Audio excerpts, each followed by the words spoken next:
guys, today we're making salted eggs. First, you need to clean the duck eggs.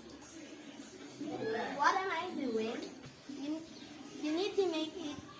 Next step, you need to pile the eggs in a container. Like what am I doing? Like this. I'm piling the eggs in a container.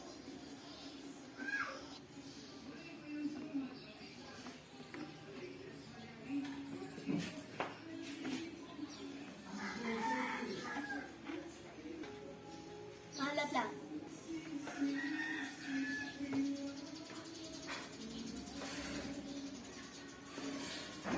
The next step is to put water and salt in a container that you put eggs. What am I doing?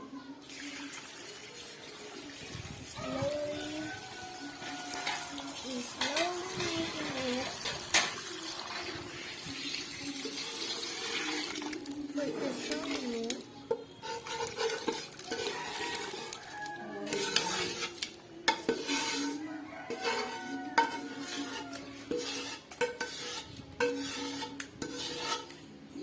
Next step is put like this. Put water in a plastic and then put it on a container. And make sure the eggs is soaked.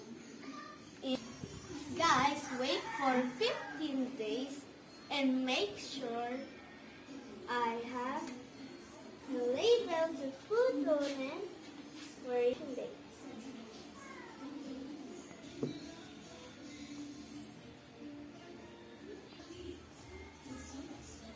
Guys, thank you.